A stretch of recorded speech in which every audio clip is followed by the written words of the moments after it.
மரபு வாழ்வியல் மற்றும் ஊர் திரும்புகைக்கான நெறிமுறைகளை எடுத்துரைக்கும் திருநெறிப் பயணத்தை ஆசான் மா. செந்தமிழன் மேற்கொண்டுள்ளார். செம்மை சமூகத்தவரை அம்மையப்பர் கோவில்களில் சந்தித்து உரையாடியும் மரபு வாழ்க்கைக்கு திரும்ப விழைவோரை நெறிப்படுத்தும் வழிகாட்டல்களை அளித்தும் ஆசான் தமது பயணத்தை தொடர்கிறார். யாவும் மரபிலுள எனும் தலைப்பில் ஆசான் மா. செந்தமிழன் கன்னியாகுமரி மருந்துவாழ் மலை ஈசன் ஆலயத்தில் ஆற்றிய திருநெறிப் பயண உரை. நாள் 18/9/2020 வியாழக்கிழமை. அனைவருக்கும் வணக்கம். மருந்துவாழ் மலை ஆலயத்திற்கு நாம் வருவது இதுதான் முதல் முறை. நிறைய இம்மலையை பற்றி இங்கு வரும்போது நம்முடைய சமூகத்தவர் சொல்வதுண்டு. இதுதான் முதல் முறை.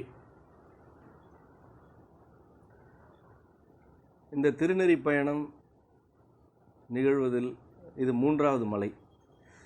ஏற்கனவே ஊதியூர் கொங்கண சித்தர் ஆலயம் முதல் மலை, போடி அம்மையப்பர் ஆலயம் 2வது மலை, இது 3வது மலை.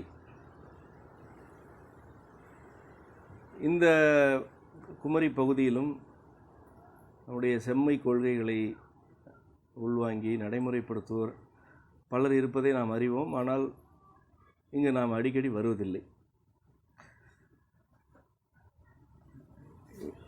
நெல்லை பகுதிக்கும் குமரி பகுதிக்கும்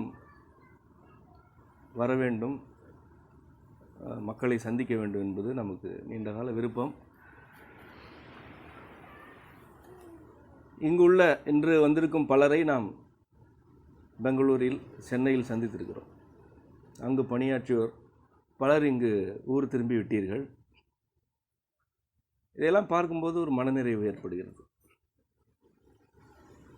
தமிழகத்தின் எந்த பகுதிக்கு சென்றாலும் பெருநகர வாழ்க்கையை உதறிவிட்டு ஊருக்கு திரும்பியவர்களை இப்பொழுது நாம் காண இயலுகிறது. ஒரு 7 ஆண்டு காலமாக நாம் ஊர் திரும்ப வேண்டும் என்ற கருத்தை முன்வைத்து வழிநடத்தி கொண்டிருக்கிறோம். இந்த 7 ஆண்டுகளிலேயே இப்படி பலர் ஊர் திரும்பி இருப்பது நமக்கு ஒரு மனநிறைவு. பல முறை குறிப்பிட்டது போல மக்கள் தங்கள் மரபுகளை நோக்கி திரும்ப வேண்டும் என்பதும், சமூகம் மரபுகளிலிருந்து விலகக்கூடாது என்பதும் சமூக பணி அல்ல, அது இறைப்பணி. இறை நெறி நம் சமூகத்தில் தொடர்ந்து முன்வைக்கப்படுவதற்கான ஓர் அடிப்படை மரபுகளை நிலைநாட்டுவதுதான். எவ்வளவு தொழில்நுட்ப வளர்ச்சி ஏற்பட்டாலும் கோயில் என்னும் கட்டுமானம் அந்த வளர்ச்சிகளை உள்வாங்காது. அது தன்னுடைய மரபு வழிபட்ட கட்டுமான அமைப்பிலேயே இருக்கும். தொழில்நுட்ப வளர்ச்சிக்கேற்ப கட்டுமானத்தை மாற்றிக்கொள்ளாமல் இருக்கும் எல்லா அமைப்புகளுமே காலங்கடந்து நிலைவரக்கூடியவை. மரபு வீடுகளை பற்றி நாம் பல முறை குறிப்பிட்டிருக்கிறோம், பாடம் நடத்துகிறோம், இயன்ற அளவு செய்து காட்டுகிறோம், கட்டுமானங்களை எழுப்பி காட்டுகிறோம். மரபு கட்டுமானம் என்று ஏன் பெயரிட வேண்டியிருக்கிறது? கட்டுமானத்தில் மரபு வழியை ஏன் நிலைநாட்ட வேண்டியிருக்கிறது என்ற கேள்வியை நீங்கள் கேட்டு பாருங்கள். மரபு எவ்வளவு ஆழமானது, அது ஏன் இன்றும் தேவைப்படுகிறது என்பதை புரிந்து கொள்வீர்கள். கட்டுமான தொழில்நுட்பங்கள் எண்ணற்றவை, நீங்கள் அறிவீர்கள். ஒவ்வொரு நாளும் கட்டுமானத்தில் புதிய நுட்பங்கள் பிறந்து கொண்டிருக்கின்றன, நடைமுறைப்படுத்தப்படுகின்றன. ஆனால் மரபு கட்டுமானம் என்று ஒரு கொள்கையை முன்னிறுத்தி அந்த வழியிலே வீடு கட்டுங்கள் என்று நாம் ஏன் உரைக்கிறோம் என்றால், இந்த நிலத்தில் வாழ்வோர் இந்த நிலத்திற்குரிய மரபு வழியில் கட்டுமானத்தை எழுப்பும்போது இந்த நிலம் சுரண்டப்படாமல் இருக்கிறது. இங்குள்ள இயற்கை வளம் சுரண்டப்படாமல் இருக்கிறது. ஒரு மரபு வீடு கட்டுவதற்கு மலைகளை உடைக்க தேவையில்லை, ஆற்றை சுரண்ட தேவையில்லை. ஒரு ஊரில் என்ன இயற்கை வளம் இருக்கிறதோ அதை மட்டுமே கொண்டு எழுப்பப்படுவதுதான் மரபு வீடு. இதனால் தான் அதை மரபு வீடு என்கிறோம்.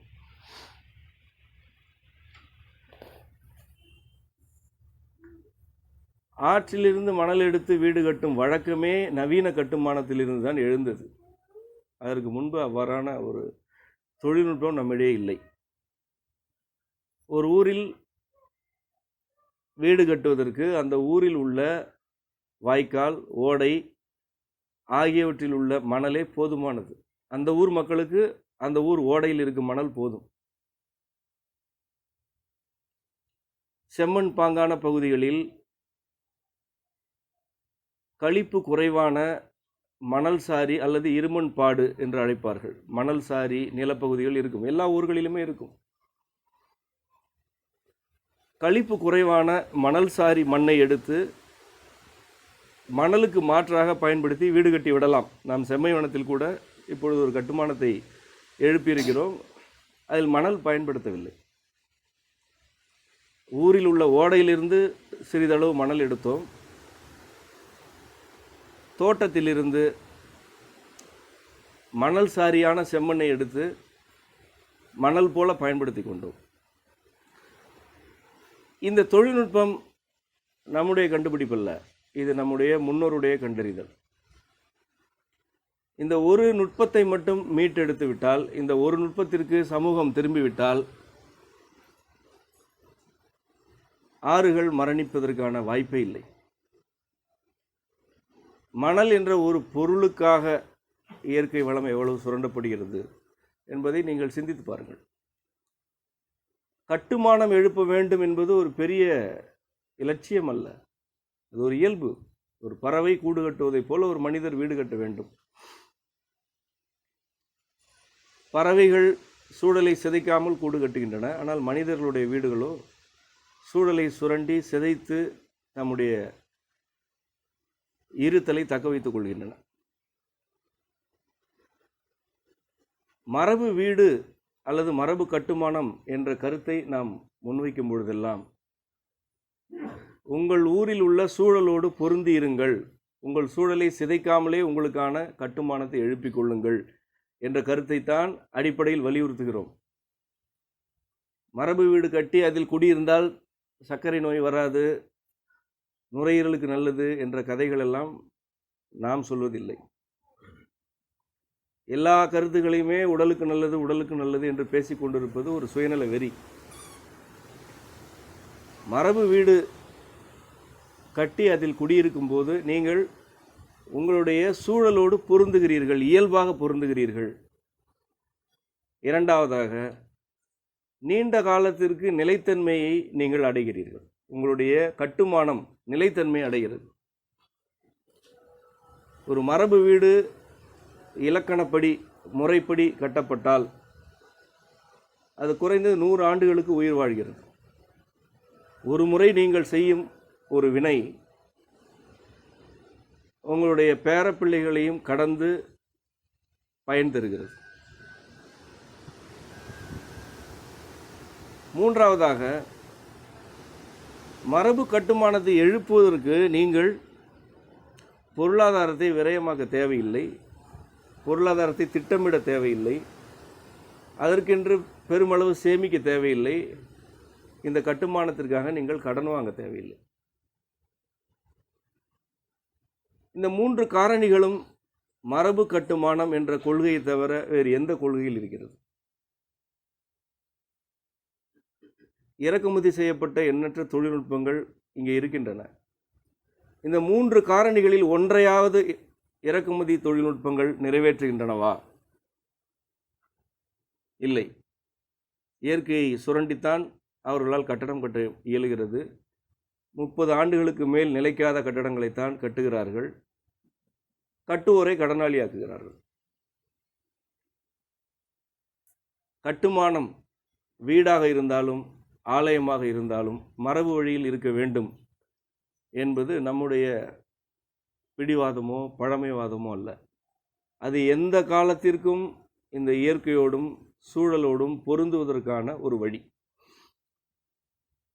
மரபு வாழ்வியல் என்பது இவ்வாறானதுதான். மரபு வாழ்வியலில் நாம் முன்வைக்கும் எல்லா கொள்கைகளுமே இயற்கையை சுரண்டாத வாழ்க்கை முறையை கற்றுத்தருகின்றன. பல தலைமுறைகளை கடந்து உங்களுடைய செயல்கள் நிலைப்பதற்கான வழியை அமைத்து தருகின்றன. பொருளாதாரத்தை சார்ந்திருக்காமல், கடன் வாங்காமல் வாழ்வதற்கான வழிவகையை கற்றுத்தருகின்றன. மரபை தவிர இவற்றை நிறைவேற்றுவதற்கு வேறு எந்த வழி இருக்கிறது? ஆகவேதான் மரபு வாழ்வியலை நாம் தொடர்ந்து கடைபிடிக்க வேண்டியிருக்கிறது. எவ்வளவு பெரிய புயல் வந்தாலும், எவ்வளவு நெருக்கடிகள் வந்தாலும், பேராசைகள் ஒருபுறம் அழைத்தாலும் எங்கும் திரும்பாமல் மரபு நோக்கி மேலும் மேலும் பயணிக்க வேண்டியிருக்கிறது. ஊர் திரும்புதல் என்பது மரபு வாழ்வியலுக்கு திரும்புதலே.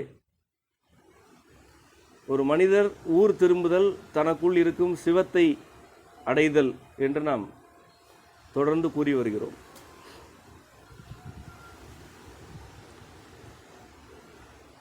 மரபை நோக்கி திரும்புதல், ஊர் திரும்பி மரபு வாழ்வியலிலேயே இருத்தல் உங்களை ஒரு நீண்டகால எண்ணற்ற தலைமுறைகளின் தலைவராக மாற்றிவிடுகிறது. இன்றைக்கு நீங்கள் மரபு வாழ்வியலுக்கு திரும்புகிறீர்கள். உங்களுடைய பிள்ளைகள் இந்த வாழ்வியலுக்குள் அழைத்து வரப்படுகிறார்கள். நீங்கள் தொடர்ந்து மரபு வாழ்வியலிலேயே நிலைபெறும்போது உங்களுடைய தலைமுறை ஒரு தொடர் கண்ணி போல இந்த வாழ்க்கை முறையில் நிலைபெறுகிறது. உங்களுடைய முன்னோர், உங்களுடைய பெற்றோர் இந்த மரபிலிருந்து விலகினர். அதன் விளைவுகளைத்தான் இன்று நீங்கள் அனுபவிக்கிறீர்கள். இன்று சமூகம் சந்திக்கும் எல்லா சிக்கல்களுக்கும் அடிப்படை இந்த சமூகத்தின் சில தலைமுறைகளுக்கு மூத்தவர்கள் மெல்ல மெல்ல மரபு வாழ்வியலில் இருந்து விலகியது தான். அது எந்த சிக்கலாக இருந்தாலும் இதுதான் அடிப்படை. அந்த சிக்கல்களை எல்லாம் களைந்து மீண்டும் சில 1000 ஆண்டுகளுக்கு அல்லது குறைந்தது சில நூற்றாண்டுகளுக்கு சில தலைமுறைகள் நிம்மதியாக வாழ வேண்டுமென்றால் நீங்கள் ஒவ்வொருவரும் ஒரு தலைவராக உங்களை கருதி கொண்டு, ஒரு தலைமுறையின் தலைவராக உங்களை கருதி கொள்ள வேண்டும். அது கற்பனை அல்ல. ஒருவேளை நீங்கள் மரபு கொள்கைகளை உள்வாங்கி கொண்டால், கடைபிடிக்க தொடங்கிவிட்டால், உண்மையிலேயே சில தலைமுறைகளின் தலைவர் தான் நீங்கள். நீங்கள் தான் முன்னெடுக்கிறீர்கள், நீங்கள் தான் வழி நடத்துகிறீர்கள். நீங்களே உங்களுடைய சந்ததியினருக்கு இதை கைமாற்றி விடப் போகிறீர்கள், கற்றுத்தரப் போகிறீர்கள். ஆகவே நீங்கள் தலைவரே. இவ்வளவு பெரிய பொறுப்பு உங்களுக்கு இருக்கிறது. இந்த மருந்துவாழ் மலையில் சீமை கருவேல மரங்கள் வாழ்வதை நம்மால் பார்க்க இயலவில்லை. வந்ததுமே வருத்தமாக இருக்கிறது, வந்து பார்த்ததுமே வருத்தமாக இருக்கிறது. இவற்றையெல்லாம் ஏன் நம்மால் அப்புறப்படுத்த இயலவில்லை? இது அவ்வளவு பெரிய மிக கடினமான பணியா? மிக எளிமையான பணி. இங்கு வாழும் நம்முடைய மக்கள் இந்த பணிகளிலெல்லாம் ஈடுபட வேண்டும். இவையெல்லாம் நம்முடைய மரபை பாதுகாக்கும் பணிகளே. ஒரு மலை மூலிகைகள் வாழும் பகுதி என்று முன்னோரால் அறிவிக்கப்பட்டு அதற்கு மருந்து வாழ் மலை என்றே பெயரிடப்பட்டு எத்தனையோ 1000 ஆண்டுகளாக வாழ்ந்து கொண்டிருக்கும் மலை நம்முடைய தலைமுறையில் சீமை கருவேலங்காடாக மாறியது என்பதை விட ஒரு இழுக்கு எதுவும் இல்லை. இது பெரிய அவமானம், தலைகுனிவு. இதை நம்மால் அப்புறப்படுத்த முடியும்.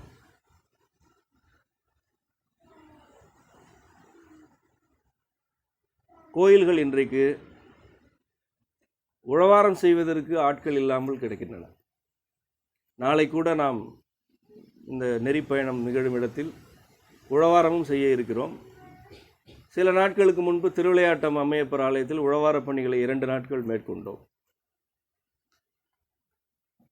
இந்த நாட்டில் 100 கோயில்கள் இருக்கின்றன என்றால் 95 கோயில்களில் புல் புதர்கள் தான் மண்டி இருக்கின்றன. அவற்றிலெல்லாம் உழவாரம் செய்வதற்கு யாருமே இல்லை. மிகச்சிலர்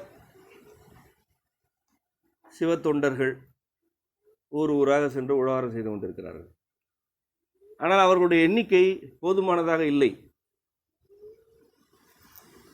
ஒரு ஊரில் 1000 பேர் வாழ்கிறார்கள். அந்த 1000 பேரில் 10 பேர் விரும்பினால் அந்த ஊரில் உள்ள ஆலயத்தை தூய்மையாக வைத்துக்கொள்ள இயலும். ஆனால் மயிலாடுதுறையில் உள்ள கோயிலுக்கு சேலத்திலிருந்து ஆட்கள் வந்து உழவாரம் செய்கிறார்கள். அந்த மயிலாடுதுறையில் உள்ள மனிதர்களில் ஒருவர் கூட அங்கு வருவதில்லை. இப்படித்தான் கோயில்கள் இருக்கின்றன.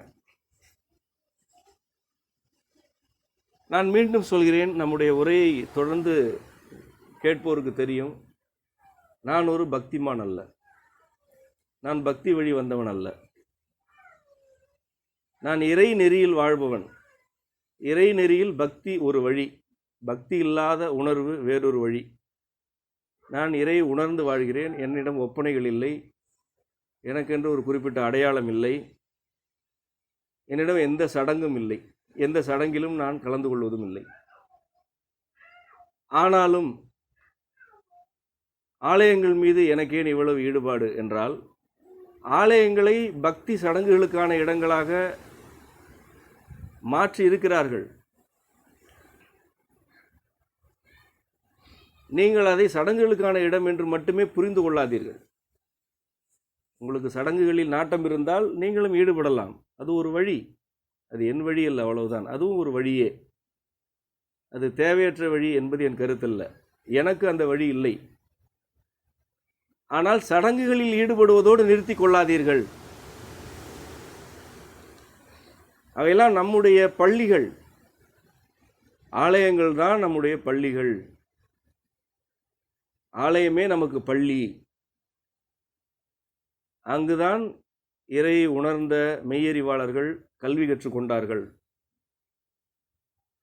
அங்குதான் பாடமும் நடத்தினார்கள். அங்குதான் கலை வளர்ந்தது. அங்குதான் சிற்பத் தொழில் வளர்ந்தது. தமிழ்நாட்டை பொறுத்தவரை ஆலயங்கள் எல்லாமே அந்த ஊர்ப்புறத்திற்கான கருவூலங்களாக இருந்தன. உணவுப் பயிர்களை சேமித்து வைக்கும் இடங்களாக இருந்தன. சோழ மண்டலத்தில் உள்ள பல கோயில்கள் இன்றைக்கும் உணவுப் பொருள்களை சேகரித்து வைக்கும் மையங்களுக்கான தடயங்களோடு இருக்கின்றன. தஞ்சை பெருவுடையார் ஆலயமே அவ்வாறான ஒரு கருவூலம்தான். இந்த ஆலயங்களின் மரபு எண்ணற்ற செய்திகளை பொதித்து வைத்திருக்கிறது. நாம் எந்த மரபுகளை எல்லாம் இப்பொழுது உள்வாங்கிக் கொள்ள வேண்டும் என்றால், ஆலயங்களில் அவ்வப்பொழுது கூடுவது, வாழ்வியலை பற்றி உரையாடுவது நமக்கு வழக்கமாக வேண்டும். அங்கு நாம் அனைவருக்குமே உரிமை உள்ளது. அதுவே நாம் கலந்து உரையாடும் உறவாடும் இடமாக இருந்தது பல ஆயிரம் ஆண்டுகளாக. அவ்வப்போது குடும்பமாக ஆலயங்களுக்கு சென்று அமர்ந்து ஊர் திரும்பியோர் தம்முடைய வாழ்வியல் நடவடிக்கைகளை பற்றி உரையாட வேண்டும். நீங்கள் அவ்வாறு வாழ்க்கை முறையை பற்றி உரையாடுவதற்கென்று ஆலயத்திற்கு தொடர்ந்து செல்ல தொடங்கினால், அங்குள்ள புல் பூண்டு புதர்களை எல்லாம் உங்களால் சகித்து கொள்ளவே முடியாது. நீங்கள் பணியாற்ற தொடங்குவீர்கள். நீங்கள் பணியாற்றுங்கள். அந்த புல் புதர்களை எல்லாம் அப்புறப்படுத்துவதற்கு மண்வெட்டிகளை எல்லாம் எடுங்கள். இது நம்முடைய இடம், இது நம்முடைய இல்லம், இது நம்முடைய இறை உறையும் இடம், இதுவே நம்முடைய பள்ளி என்பதை நீங்கள் புரிந்து கொண்டு ஆலயங்களுக்கு செல்ல வேண்டும். அங்கு சென்றால்தான் அதை எப்படி சீராக்குவது என்பதை பற்றிய புரிதல் உங்களுக்கு வரும். இன்றைக்கு ஆலயங்கள் விண்ணப்பம் செய்யும் இடங்களாக மாற்றப்பட்டிருக்கின்றன. உங்களில் பலரும் ஆலயத்திற்கு செல்வது ஏதாவது ஒரு விண்ணப்பத்திற்காக, அல்லது ஏதேனும் நிகழ்ந்துவிடக்கூடாது என்ற அச்சத்திற்காக, சில நாட்களில் சிறப்பு இருக்கிறது என்பதற்காக.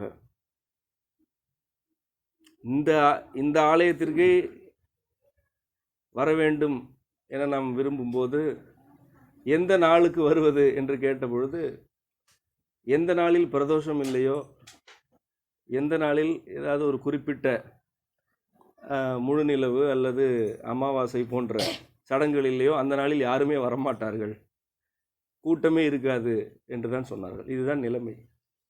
அதனால தான் இன்றைக்கு வந்திருக்கிறோம். தஞ்சை பெருவுடையார் ஆலயமும் அப்படித்தான் இருக்கும்.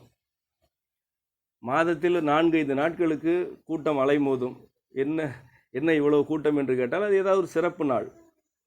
மற்ற நாளில் யாரும் வரமாட்டார்கள். சுற்றுலா பயணிகளை தவிர யாருமே வரமாட்டார்கள். மூலவரே அங்கு தனிமையில் தான் அமர்ந்திருக்க வேண்டியிருக்கும். அப்படித்தான் இருக்கும் அந்த கோயில். ஆனால் ஆலயம் எனும் நம்முடைய மரபின் சின்னம் எதற்காக எழுப்பப்பட்டது? ஏன் அவ்வளவு பெரிய வெளி ஒவ்வொரு ஆலயத்திலும் விடப்பட்டது? ஏன் அவ்வளவு பெரிய மண்டபங்கள் கட்டப்பட்டன? ஏன் அவ்வளவு பெரிய மேடைகள் கட்டப்பட்டன? மக்கள் கூடுவதற்காகத்தான் இந்த கட்டுமானமே அமைக்கப்பட்டது.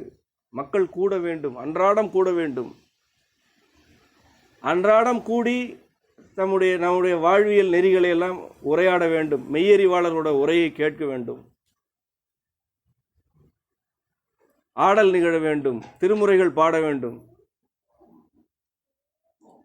இதற்காகத்தான் ஆலயங்கள் அவ்வளவு பெரிதாக கட்டி எழுப்பப்பட்டன.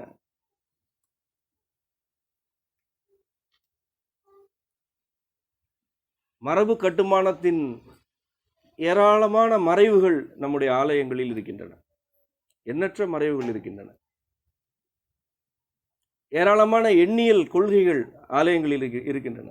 ஒரு தூண் பல எண்ணியல் சூத்திரங்களோடு நின்று கொண்டிருக்கிறது. ஒரு தூண் அவ்வளவு கணக்குகளை வைத்திருக்கிறது, அவ்வளவு நுட்பங்களை வைத்திருக்கிறது. அவற்றையெல்லாம் புரிந்து கொள்ள தொடங்கினால் பல ஆயிரம் கட்டுமானங்களை உங்களாலும் கட்டி எழுப்ப இயலும். உங்களாலும் இயலும். அவ்வளவு இலக்கண நுட்பங்கள் இருக்கின்றன ஆலயங்களில். அவற்றில் ஒரு சிலவற்றை நாம் மீட்டெடுத்து நூல்களாக எழுதுகிறோம். சிலவற்றையெல்லாம் கட்டுமான கலையில் பாடங்களாக நடத்துகிறோம், செயல்படுத்துகிறோம். ஆனால் இது ஒரு மனிதர் செய்யும் செயல் அல்ல. உங்களில் பலர் இதற்கு முன் வர வேண்டும். ஊர் திரும்பிய பிறகு ஒரு வாழ்வியலை நீங்கள் வகுத்து கொள்கிறீர்கள். அந்த வாழ்வியலின் அடிப்படை என்ன? இனி பொருளாதாரம் சார்ந்து வாழ மாட்டேன். எனக்கு பொருளாதாரம் தேவை, ஆனால் பொருளாதாரத்திற்காக மட்டுமே என்னுடைய வாழ்வின் நாட்களை நான் நகர்த்த மாட்டேன். இயற்கையோடு இயைந்த வாழ்க்கை முறையை மேற்கொள்வேன். அன்பு செலுத்தி வாழ்வேன். பொருந்துவோர் பொருந்தாமல் இருப்போர் ஆகிய அனைவரையும் அரவணைப்பேன். எப்பொழுதும் அம்மையப்பரின் திருவடிகளில் இணைவதற்கான வாழ்க்கை முறையை மேற்கொள்வேன். வாழ்க்கையை நிறைவாக வாழ்ந்துவிட்டு இறுதி காலத்தில் இன்பமாக இங்கிருந்து புறப்படுவேன். இதுதான் மரபு வாழ்வியல் என்ற கருத்தில் நாம் முன்வைக்கும் கொள்கை. இதற்கான நடைமுறைகளைத்தான் கூறுகிறோம். ஒருவேளை அயல் சமயத்தவர் இந்த கொள்கைகளை பின்பற்றினால் அவர்களுக்கும் இறை உண்டு. அந்த இறையின் திருவடியை அவர்கள் அடைய வேண்டும். மனிதர்கள் யாராக இருந்தாலும் இயற்கையோடு இயைந்து வாழ வேண்டும், இன்பமாக வாழ வேண்டும். இவ்வாறான வாழ்க்கை முறையில் உங்களுடைய குடும்ப நலனுக்காக உழைக்கும் நேரத்தை தவிர மீதமுள்ள காலங்களில் நீங்கள் என்ன செய்ய வேண்டும் என்பதை நான் வலியுறுத்துகிறேன். நீங்கள் அனைவருமே திருப்பணியில் ஈடுபட வேண்டும். அனைவருக்குமே திருப்பணி கடமை உண்டு. உங்களுக்கு இறை மீது நம்பிக்கை இல்லை என்றால் ஏதேனும் ஒரு சமூக பணியில் ஈடுபடுங்கள். அது ஒரு குற்றமல்ல. நாத்திகராக இருப்பது ஒரு குற்றமல்ல. அயல் சமயத்தவராக இருப்பது குற்றமல்ல. எதுவும் குற்றமல்ல. இறை மறுப்பாளர் சமூக பணியில் ஈடுபட வேண்டும். இறை வழியில் வாழ்வோர் இறை பணியில் ஈடுபட வேண்டும். இந்த இரண்டுக்கும் என்ன வேறுபாடு என்றால், சமூக பணி என்பது மனித நடத்தை தொடர்பானது. மனித நடத்தை, ஒரு சமய கொள்கை என்ன சொல்கிறது, அதை ஏற்பது அல்லது மறுப்பது, அரசியல் கொள்கைகளை ஏற்பது அல்லது மறுப்பது, சமூக கருத்துக்களை ஏற்பது அல்லது மறுப்பது, இவையெல்லாம் சமூக பணி. ஆனால் இறைப்பணி இவ்வாறானதல்ல. இறைப்பணி இந்த மரபில் எவையெல்லாம் ஏற்கனவே வலியுறுத்தப்பட்டிருக்கின்றனவோ, இன்றைய சூழலுக்கு இந்த மரபில் இருந்து எவற்றையெல்லாம் மீட்டெடுக்க வேண்டியிருக்கிறதோ அவை அனைத்தையும் ஏற்றத்தாழ்வின்றி எந்த உணர்ச்சிக்கும் ஆட்படாமல் மீட்டெடுப்பது தான் இறைப்பணி. இறைப்பணி எனப்படுவதே மரபை மீட்பது தான். எத்தனை ஆயிரம் ஆண்டுகளானாலும் நம்முடைய இறை கொள்கைகள் நவீனமடையாது. இறை வழிக்குத்தான் நவீனம் என்று எதுவுமே இல்லை. உலகம் இதுவரை பார்த்த எல்லா நவீனங்களையும் நாம் பார்த்து விட்டோம். எல்லா நவீன தொழில்நுட்பங்களையும் 1000 ஆண்டுகளுக்கு முன்பே நாம் சோதித்து விட்டோம். நம்முடைய சோழமண்டல பகுதியில் உள்ள தாராசுரம் ஆலயத்திற்கு சென்றால் நான் சொல்வது உங்களுக்கு புரியும். அதைவிட ஒரு நவீன தொழில்நுட்பத்தை இன்றும் எவரும் செய்யவில்லை. இனி 1000 ஆண்டுகளானாலும் அப்படி ஒரு நவீன தொழில்நுட்பத்தை யாரும் மேற்கொள்ளவே முடியாது. இன்றைக்கு எது நுண்ணிய தொழில்நுட்பம் என்று அழைக்கப்படுகிறதோ,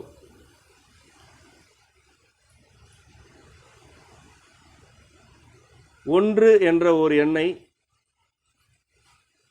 பகுத்து கொண்டே சென்று 10 மடங்காக 10ஆக பகுத்தல், 100ஆக பகுத்தல் என்பதெல்லாம் இன்றைக்கு நுண்ணிய தொழில்நுட்பம்.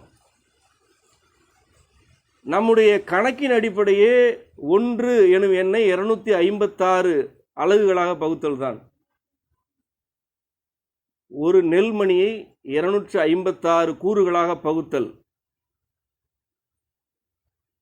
இதுதான் நம்முடைய எண்ணியலுடைய அடிப்படையே. அந்த எண்ணியல் அடிப்படையில் தான் தாராசுரம் கோயில் போன்ற கட்டுமானங்களில் சிற்பங்கள் வடிவமைக்கப்பட்டன. இந்த தொழில்நுட்பத்திற்கு இன்றைக்கு உலகம் வந்துவிட்டதா? இன்றைக்கு இதை செய்ய இயலுமா? தஞ்சை பெருவுடையார் ஆலயம் எழுப்பப்பட்ட போது அந்த காலத்தில் அது ஒரு நவீன கட்டுமானம். தஞ்சை பெருவுடையார் ஆலயத்துடைய தோற்றம், அதில் பயன்படுத்தப்பட்ட கணக்கியல், அதில் பயன்படுத்தப்பட்ட பாகை அளவீடுகள் ஆகியவையெல்லாம் அன்றைக்கு மட்டுமல்ல, அதன் பிறகும் எந்த ஆலயத்திலும் இல்லை, இன்று வரை இல்லை. அது தனி. அதற்கு முன்பு இருந்த ஆலயங்களின் தோற்றத்திற்கும் பெருவுடையார் ஆலய தோற்றத்திற்கும் ஏராளமான வேறுபாடுகள் உண்டு. ராஜராஜ சோழர் ஒரு நவீனமான மனிதர் அந்த காலத்தில். இன்றைக்கு வரைக்கும் அது நவீனமாகத்தான் இருக்கிறது. நீங்கள் அதை என்ன கடந்து வந்து விட்டீர்கள்? அது ஒரு பழமையா? பழமை என்றால் என்ன? ஏற்கனவே இருப்பதை விட கூடுதலாக நீ ஒன்றை செய்து விட்டால் ஏற்கனவே இருந்தது பழமையாகிவிட்டது. ஏற்கனவே கட்டிய கோயிலை விட நீ என்ன புதிதாக கட்டிவிட்டாய்? நீ இன்னும் அதை தொடவே இல்லை, நீ இன்னும் அதை நெருங்கவில்லை, இன்னும் அதை புரிந்து கொள்ளவே இல்லை. ஆகவே கோயில் என்ற கட்டுமானம் பழமைவாதம் அல்ல, அது இன்றும் நவீனம். இன்னும் 1000 ஆண்டுகளானாலும் நவீனம். அதை விட ஒன்றை கட்டிவிட்டால் அது பழமையானதாகிவிடும். அதை விட சிறப்பான ஒன்றை யார் கட்டியது? இனி யார் கட்டுவது? அதை அப்படியே நகலெடுத்தது போல் கட்டுவதற்கே இன்றைக்கு தொழில்நுட்பம் இல்லை. அதை போல செய்வதற்கே யாராலும் இயலவில்லை. ஆகவே அது பழமையான தொழில்நுட்பம் அல்ல. இன்றைக்கு வாழும் மனிதர்களுக்கு அது ஒரு நவீனம். அந்த ஒரு ஆலயம் அல்ல, இந்த நாட்டில் உள்ள மிக பெரும்பான்மையான ஆலயங்கள் இன்றும் நவீன கட்டுமானங்களே. இதை கடந்து சென்று இன்னொன்றை செய்துவிட்டு அதெல்லாம் பழமை என்று சொல். அதுவரை இது நவீனம் என்று வியந்து கொண்டே இரு. நான் அப்படித்தான் வியக்கிறேன். மரபு வாழ்க்கை முறையில் முன்னோர் வகுத்த எல்லாமே பழமைவாதம் என்ற கருத்தை நீங்கள் துடை தெரிய வேண்டும், தூக்கி வீசுங்கள். எது பழமையானது? ஏற்கனவே செய்யப்பட்டதை விட மேம்பட்ட ஒன்றை இன்றைக்கு நீங்கள் செய்துவிட்டால் இதற்கு முன் செய்யப்பட்டது பழமையானது. உழவு தொழிலில் என்ன புதுமையை நிகழ்த்தி விட்டார்கள், அல்லது நீங்கள் என்ன புதுமையை கண்டுவிட்டீர்கள்? ஏரி குளங்கள் வெட்டியதிலும் அந்த ஏரி குளங்களை பாதுகாத்ததிலும் என்ன புதுமை நிகழ்ந்து விட்டது? ஏரி குளம் வெட்டுதல் என்ற தொழில்நுட்பத்தை கடந்து சென்று வேறொன்றை செய்துவிட்டு அவையெல்லாம் பழமைவாதம் என்று பேசினால் அது தகும். ஆனால் ஏரி குளங்களை பாதுகாப்பது எப்படி என்றே தெரியவில்லை என்பதுதான் நிலை. இன்றைக்கும் வீராணம் ஏரி ஒரு நவீனமே, புத்தம் புதிய தொழில்நுட்பம் என்று இன்றைக்கும் சொல்லலாம். மதுராந்தகம் ஏரி புத்தம் புதிய தொழில்நுட்பம் என்று சொல்லலாம். ராமநாதபுரம், சிவகங்கை சீமைகளில் உள்ள ஆயிரக்கணக்கான கண்மாய்கள் புத்தம் புதிய தொழில்நுட்பங்களாகத்தான் இன்றைக்கும் இருக்கின்றன. அவற்றை நீங்கள் என்ன கடந்தீர்கள்? அவற்றை கடந்து என்ன செய்தீர்கள்? அந்த தொழில்நுட்பங்களை பாதுகாப்பதற்கு நீங்கள் முன்வர வேண்டும். முன்னோர் செய்து வைத்த செயல்கள் ஆயிரக்கணக்கான ஆண்டுகளாக இருப்பதனால் அவையெல்லாம் இந்த காலத்திற்கு பொருந்தாது என்ற ஒரு மூடத்தனத்தில் இருக்காதீர்கள். அப்படி ஒரு மூடத்தனம் உங்களுக்கு கற்பிக்கப்பட்டிருக்கிறது. பல ஆயிரம் ஆண்டுகளாக இருப்பதனாலேயே ஒன்று பழமை என்றாகிவிடாது. இந்த பழமையை விட கூடுதலாக ஒரு புதுமையை நீ செய்யும் வரை அந்த பழமைதான் நவீனம். இந்த மொழி பழமையானது. இதைவிட சிறந்த மொழியை யாரேனும் உருவாக்கி விட்டார்களா? இந்த மொழியில் பேசுவது பழமைவாதமாகிவிடுமா? இல்லை. இயற்கை மீது நாட்டம் கொள்வது பழமையான கருத்து, மனிதர்களுக்கு பல ஆயிரம் ஆண்டுகளாக இருக்கும் கருத்து. இயற்கை மீது நாட்டம் கொள்வது பழமைவாதம் என்று சொல்லித்தான் உங்களை இந்த நிலத்திலிருந்து பிரித்தார்கள். உங்களுக்கு ஒரு கல்வி முறையெல்லாம் அறிமுகப்படுத்தி உங்களை தொழிற்சாலைகளுக்கும் பெருநிறுவனங்களுக்கும் அனுப்பி வைத்தார்கள். உங்களால் இயற்கையை பிரிந்து வாழ இயலுகிறதா? என்னை போன்ற யாரேனும் ஒருவர் இயற்கை மீதான நாட்டத்தை தூண்டிவிட்டால் நீங்கள் அந்த பெருநகரங்களெல்லாம் உதறிவிட்டு இங்கே வந்து விழுகிறீர்கள். இந்த கண்மாய்களில் வந்து குதிக்கிறீர்கள், உங்களுடைய கால்வாய்களில் குளிக்கிறீர்கள், நிலத்திற்கு வந்து விடுகிறீர்கள். இது உங்களுடைய இயல்புணர்வில் இருக்கிறது. இந்த மரபு உங்களுடைய இயல்புணர்வில் இருக்கிறது. இதுதான் உங்களுடைய இயல்பு. இதை விட்டு சில தலைமுறையினர் உங்களை விலக்கி வைத்தார்கள். நம்முடைய எல்லா தொழில்நுட்பங்களிலிருந்தும் உங்களை விலக்கினார்கள். இவ்வாறு விலக்கப்பட்ட தொழில்நுட்பங்களுக்கு மாற்றாக அவர்கள் எவற்றையெல்லாம் கொண்டு வந்திருக்கிறார்கள்? எல்லாமே இறக்குமதி செய்யப்பட்ட நுட்பங்கள். ₹1 நீங்கள் ஒரு தொழில்நுட்பத்திற்காக செலவு செய்தால் அந்த ரூபாய் 10ஆகவோ 20ஆகவோ பிரிக்கப்பட்டு அவற்றில் மிக பெரும்பான்மையான பங்கு ஏதேனும் ஒரு நாட்டிற்கோ சில நாடுகளுக்கோ ஏற்றுமதி ஆகிறது. நீங்களும் அங்கு சென்றுதான் உழைத்தீர்கள். நீங்கள் இங்கு வந்த பிறகும் வாழ்க்கை முறையை மாற்றிக்கொள்ளவில்லை என்றால் நீங்கள் செலவிடும் ஒவ்வொரு துளியும் அந்த பெருநிறுவனங்களைத்தான் சென்று அடையும். அது வாழ்க்கை மாற்றம் அல்ல. இன்றைக்கு உங்களில் பலர் பெருநிறுவனத்தின் பொருளாதாரத்தை நம்பி இருக்கிறீர்கள். இந்த நிலை நீடிக்காது. இந்த நிலையை பெருநிறுவனங்களாலேயே நீடிக்க இயலாது. அவர்களே பலரை வெளியே அனுப்பும் காலம் நெருங்கிவிட்டது. ஒருவேளை அவர்கள் அனுப்பினாலும் சரி, நீங்களாக வந்தாலும் சரி, அந்த பெருநிறுவனங்களின் பொருளை சாராத வாழ்க்கை முறைக்கு நீங்கள் வந்து சேர வேண்டும். என்ன செய்து வாழ்க்கை முறையை நான் அமைத்துக் கொள்வது என்று உங்களில் பலர் கேட்கிறீர்கள். நான் ஒவ்வொரு தோட்டத்திற்கு செல்லும் பொழுதும் சொல்லும் ஒரு வாசகம் உண்டு. இங்கே செல்வம் கொட்டி கிடக்கிறது என்று சொல்வேன். நான் எங்கு சென்றாலும் அதை சொல்வேன். ராமநாதபுரம் சென்றாலும் சொல்வேன், கடற்கரைக்கு சென்றாலும் சொல்வேன், காட்டுக்கு சென்றாலும் சொல்வேன். உண்மையிலேயே எல்லா இடங்களிலுமே செல்வம் கொட்டி கிடக்குது. எல்லாமே செல்வம். எல்லா தாவரங்களும் செல்வம், எல்லா மணற்பரப்பும் செல்வம், எல்லா ஓடைகளும் செல்வம், எல்லா பறவைகளும் செல்வம். சூழலை உற்று பார்த்து உள்வாங்கினால் எவ்வளவு தொழில் வாய்ப்புகள் இருக்கின்றன என்பதை புரிந்து கொள்ள இயலும். கிளிஞ்சல்களை சுண்ணாம்பாக்குதல் ஒரு தொழில்.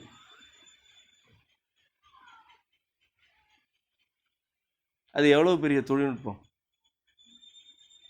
அதை செய்வதற்கு நாட்டில் எத்தனை பேர் இருக்கிறார்கள்? கிளிஞ்சலை சுண்ணாம்பாக்குதல் மரபு கட்டுமானத்திற்கு ஒரு அடிப்படை. இன்னைக்கு சுண்ணாம்பு என்றால் ஏதேனும் ஒரு பெருநிறுவனத்தின் பெயரிடப்பட்ட ஒரு மூட்டை தான் அனைவருடைய பார்வைக்கும் படுகிறது. அது உண்மையிலேயே சுண்ணாம்பா? சுண்ணாம்பு என்றால் என்ன, அது எதற்கு தேவை என்று யாருக்கும் தெரியாது. சுண்ணாம்பு வேண்டுமென்றால் கடைக்கு போய் சுண்ணாம்பு வாங்கியதை தவிர வேறு எதுவுமே தெரியாது. கையில் பணம் இருக்கிறது, சில விளம்பரங்களை பார்த்திருக்கிறோம், அந்த பெயரை சொல்லி சுண்ணாம்பு வாங்கிவிடுவோம், அவ்வளவுதான். ஆனால் தமிழ்நாட்டில் உள்ள மிக நீளமான கடற்கரையில் இயற்கையாக ஒதுங்கும் கிளிஞ்சல்கள் எவ்வளவு, அந்த கிளிஞ்சல்களிலிருந்து பெறக்கூடிய சுண்ணாம்பின் அளவு எவ்வளவு? சில நூற்றாண்டுகளுக்கு முன்பு பல ஆயிரம் குடும்பங்களின் வாழ்க்கை தொழில் அது. இன்றைக்கு மிகச்சிலர் அந்த தொழிலை செய்து கொண்டிருக்கிறார்கள், மிகச்சிலர். பாறைகளிலிருந்து வெட்டி எடுக்கப்படும் சுண்ணாம்பிற்கும் கிளிஞ்சல் சுண்ணாம்பிற்கும் உள்ள அடிப்படை வேறுபாடு, கிளிஞ்சல் சுண்ணாம்பில் கொழுப்பு உண்டு. அது நீண்ட காலத்திற்கு நிலைத்திருக்கக்கூடிய கொழுப்பு. ஒரு உயிரினம் ஓடு வளர்க்கிறது உடலில் என்றால் அது தன்னுடைய உடலில் உள்ள கொழுப்பை கடினத்தன்மையானதாக அல்லது கூடுதல் வெப்பமுடையதாக மாற்றுகிறது என்று பொருள். ஆமை, நத்தை, சங்கு, நண்டு ஆகிய எல்லாமே இவ்வாறானவை தான். இவற்றின் உடல்களில் தசை பகுதிகளில் கொழுப்பு இருக்காது, கூடுதலாக இருக்காது, மிக குறைவாக இருக்கும். ஆனால் கொழுப்பு தேவை. எல்லா உயிரினத்திற்குமே, தாவரமாக இருக்கட்டும் அசைவனமாக இருக்கட்டும், கொழுப்பு தேவை. கொழுப்பு ஏன் தேவை என்றால் புற சூழலின் எல்லா தாக்கங்களையும் தாக்கு பிடிப்பதற்கு கொழுப்பு வேண்டும். அதிக குளிர்ச்சி, அதிக வெப்பம், அதிக காற்று ஆகியவையெல்லாம் இருக்கும்போது உடலை காப்பதற்கு உள்ள ஒரு பொருள் கொழுப்பு. கொழுப்பு குறைந்து விட்டால் வெயிலில் நிற்க இயலாது, குளிர்ச்சியில் செல்ல இயலாது. நீரில் வாழும் உயிரினங்கள், நீரிலும் நிலத்திலும் வாழும் உயிரினங்களுக்கு குளிர்ச்சி, சூடு ஆகிய இரண்டும் சூழலில் மிகுதி. ஆகவே அவற்றில் சில உயிரினங்கள் ஓடு வளர்த்து கொள்கின்றன. இந்த ஓடு தான் அந்த உயிரினங்களுக்கான கொழுப்பின் ஒரு வடிவம். பாறை சுண்ணாம்பு கொழுப்பற்றது, பாறைகளில் கொழுப்பு இல்லை. கிளிஞ்சலில் எடுக்கப்படும் சுண்ணாம்பு கொழுப்பு இருக்கும் காரணத்தினால் எண்ணெய் போல பயன்படக்கூடியது. எண்ணெய் போல இன்றைக்கு சூரியர்களுக்கு பெயிண்ட் அடிக்கிறார்கள், அது ஒரு எண்ணெய். நம்மை பொறுத்தவரை அது ஒரு எண்ணெய், அது ஒரு நெய். கிளிஞ்சல் சுண்ணாம்பில் சில பொருட்களை சேர்க்கை செய்தால் எதற்குமே நீங்கள் பூச்சிக்கு எண்ணெய் வாங்க வேண்டிய தேவையே இல்லை. ஏற்கனவே அதில் எண்ணெய் இருக்கிறது. இது ஒரு நுட்பம். செம்மை நுட்பம் என்ற பிரிவில் இதை பற்றியெல்லாம் நாம் நிறைய கற்றுத்தரப் போகிறோம். இவற்றையெல்லாம் நாம் செய்து பார்த்து விட்டோம். செம்மை வனத்தில் செய்து விட்டோம். இவற்றிலிருந்தெல்லாம் எண்ணெயே செய்து விட்டோம். கடையில் எதுவுமே வாங்க தேவையில்லை. இது ஒரு நுட்பம்.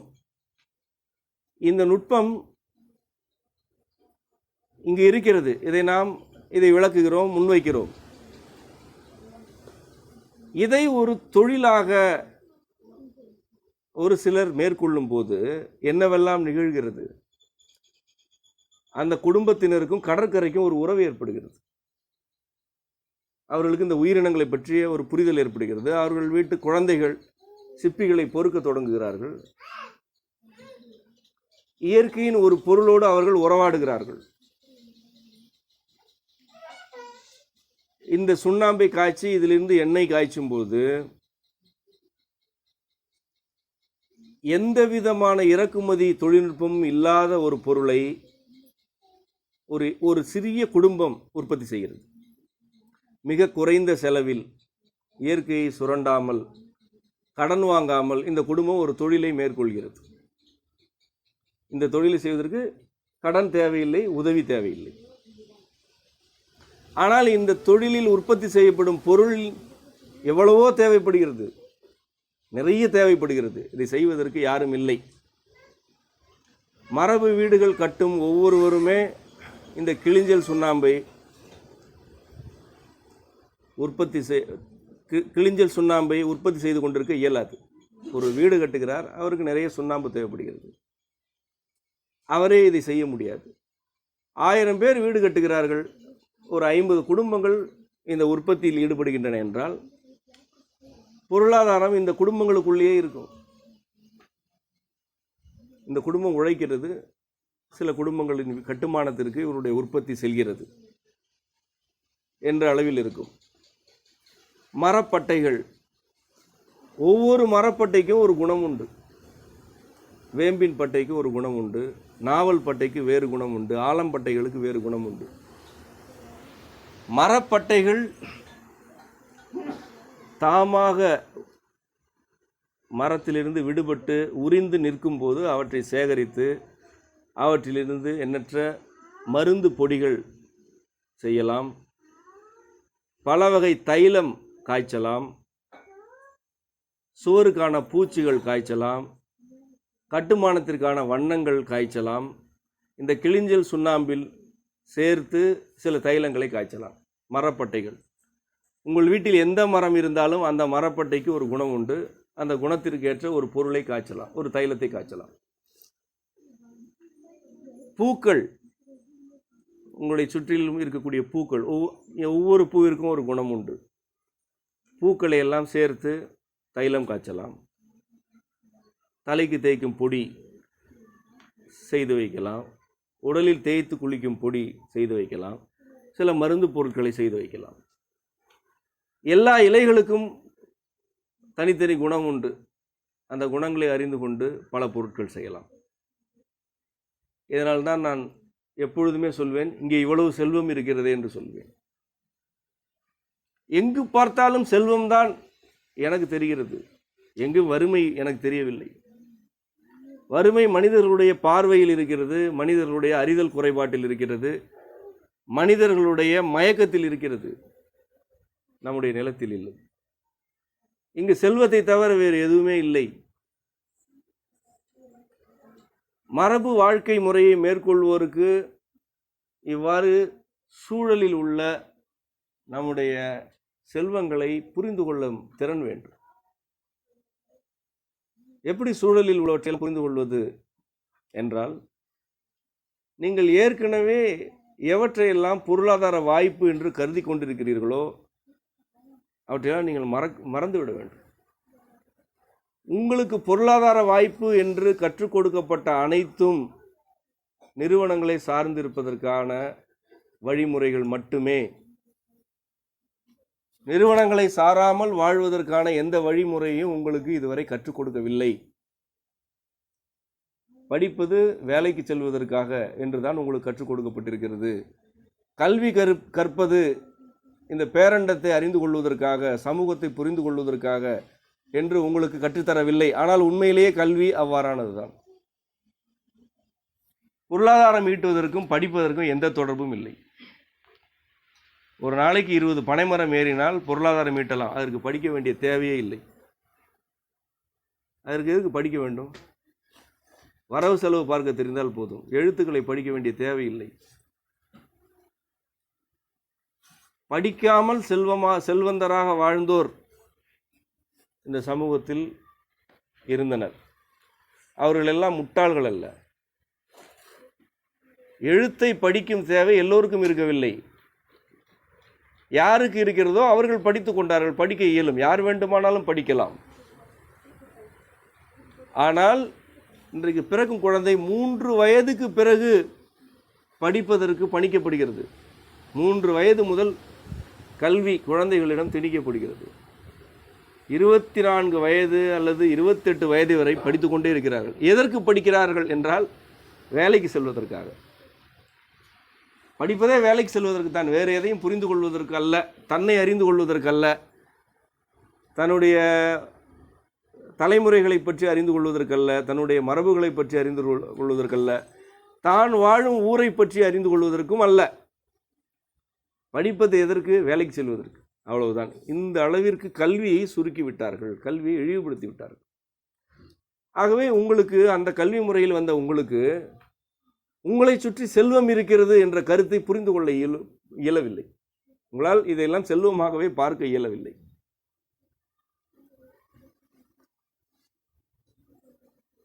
எந்த நிலத்தில் வாழ்ந்தாலும், உங்களுடைய வாழ்க்கை முறை எதுவாக இருந்தாலும், உங்களுடைய நிலத்திலேயே செல்வம் இருக்கிறது. நீங்கள் இயற்கையை, உங்களுடைய சூழலை அன்புடன் பார்க்க வேண்டும், வியப்புடன் பார்க்க வேண்டும்.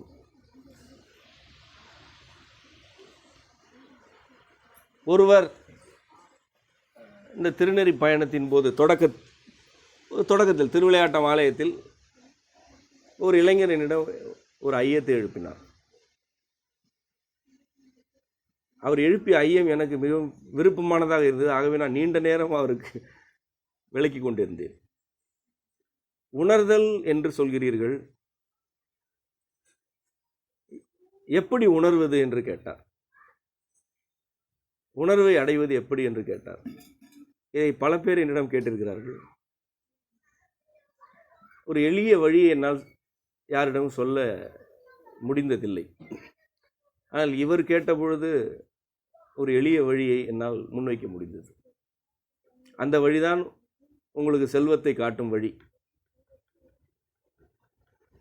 நான் பின்பற்றும் வழி எனக்கு தெரிந்த ஒரே வழி, அவ்வளவுதான்.